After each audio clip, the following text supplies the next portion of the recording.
All right, so looking at this semi truck here inspired me to talk some real talk with you guys. And let me just get to it real quick. So this is what's really going on, guys, in my reality. You know, I have been pretty much around the world. I've lived in 3 major cities. I've lived in Vegas 8 years. I've lived in New York 2 years. I lived in Cambodia. Um, and I've, of course, my hometown, Chicago. And what I see, y'all, is that the only people who look like they having somewhat of a good time is like the immigrants who come from other countries and come over here. Not all of them, though, some of them.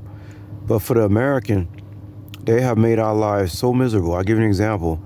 It used to be easy for me to pick out an apartment or a hotel where I wanted to stay, right? Like that used to be simple. It's not easy anymore. Like, people are so completely out of their minds that literally, like, thinking about a place to stay. Y'all already know I don't deal with leases, aka leash. Y'all already know I don't deal with that. But even like, let's say I go to a hotel, you pay top dollars to stay in a hotel room, right?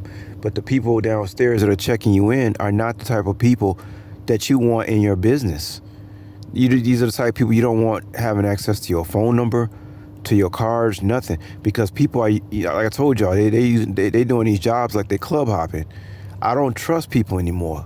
You see, like, at all. You understand? Right now I'm looking into Airbnbs in Vegas and Airbnbs in Chicago and trying to decide I got to decide what I want to do, y'all. And it's taking a little time. I told y'all the story about how each and every apartment I lived in Vegas, like, it started out good, but once you sign that lease, all the skeletons come out the closet. You be seeing stuff you never thought you would see after you sign that lease. So signing the lease is not an option for me anymore. But just getting back to the point, and I'll leave a link of this $500 apartment I lived at in Vegas. That apartment is now like $900. When I first got it, it was like $500. I'll tell y'all, every single apartment I had, it started out good, and most of the time it was bad. So I said, I can't do this no more. You know what I'm saying? I just cannot live. And now everything that's happened these past 3 years, I can't do it. And trust me, y'all, there are some females that I know I could date if I wanted to. But guys, it's let's face it. And I'm just speaking for all of us. They've made our lives so miserable. Again, going back to the situation, let's say you go stay at a upscale hotel. The people downstairs are not the kind of people you want to be looking at. I'm very picky about who I allow who I allow myself to be seen by. And trust me, guys, I've never been that way. But these people, is something wrong with these folks out here, man. And they basically, I don't know. Well, a lot of people can't wrap their mind around the fact that this is China now. This is not America. You're working in a slave factory for little money. You can barely afford to eat or live. All you can afford to do is get back in that transportation and get back to your job. That's China. That's not America. And so that's why I'm glad I don't have a wife and children. And trust me, like I said, y'all, sometimes I wish I had a wife and children, but they have tightened the noose too tight. Okay? Right now, it's like we're all a bunch of frogs in boiling water. Even me. Yeah, I like what I do. The gig work, the money is good, but there's something still wrong, like terribly wrong. And what's wrong is that I can never live the kind of life like I lived when I was 30. Like, I used to go to work, come home, stay in my apartment. Nobody was bothering me. I wasn't worried about nobody gang stalking or all these foreigners with access to my information and knowing where I go and come. And so many people now not working, they're always looking at what I told you about. You live in an apartment, you always got somebody looking at everything you do. I cannot be around those type of situations anymore, y'all. So probably the best move for me would to be in an Airbnb in Vegas. But again, getting back to the woman thing, yeah, there's a couple of Asian girls I like. I know if I talk to one of them, I can get this girl. But I look at this girl, I feel sorry for her. She probably works like 6 days a week, right? And man, guys, I'm just like, we're really all just a bunch of frogs in boiling water. We're waiting to be saved. Like, literally, we need to be saved. This reality is not fun anymore.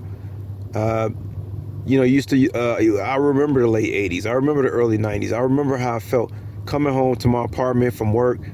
you know, cutting on the TV and just chilling, maybe eating some popcorn. Man, that shit is so long gone. So when I look at a female, I say, you know, dating, I don't really see how. The only way I can see myself getting something out of like being with a woman in this time is if she was 100% like the submissive type. And you just not, I don't care what race they is, you're not gonna find a woman like that today. I'm talking about the woman that's actually willing to stay at home and likes being at home. You see what I'm saying? Not going out here working 5-6 days a week, messing up their body. No, I need my woman looking good for me. You know what I'm saying? Doing things for me. Besides, I still think it's better for a woman to think about a home-based business than trying to give all your blood, sweat, and tears to all these corporations out there. They don't care about you. You know, when will people wake up and realize these companies do not care about you? So a woman should be smart enough to know, okay, I got a guy who works all the time. He could pay the rent. Let me just, like I told y'all, I joke with y'all, like I need a guard dog. Just stay at home, guard the perimeter, watch out for gang stalkers. That's what type of woman I need. Be there for me when I get that. That will take all the pressure off everything. Who wants to come home to two people who both worn out and tired? That's not the right kind of energy you want in this place. But anyway, y'all, I'm gonna keep this video short, and that's basically what's really on my mind. I mean, look at this truck driver right here, y'all. Y'all know truck drivers used to make over. These mugs don't make over. Some of these motherfuckers making like what, minimum wage. I'm making more than some of these truck drivers. This guy just pulled into his lot. I'm gonna leave another link to y'all. It's so sad. They talked about how truck drivers used to be able to come home every day to their families. Now they just practically living in their trunk, living in their truck. Guys, this reality sucks, man. And I just, you know, like I told y'all, getting a woman, I do not want to be the bearer of bad news for her sake. And I do not want to be her object of disappointment. There has to be something where this woman has to understand the situation. I cannot be babysitting people. I don't have the energy to do that no more. You see. But yeah, I'm going to leave y'all a link about these truck drivers too. And the apartment I had in Vegas. These truck drivers, man, I'm telling y'all, it's sad, man.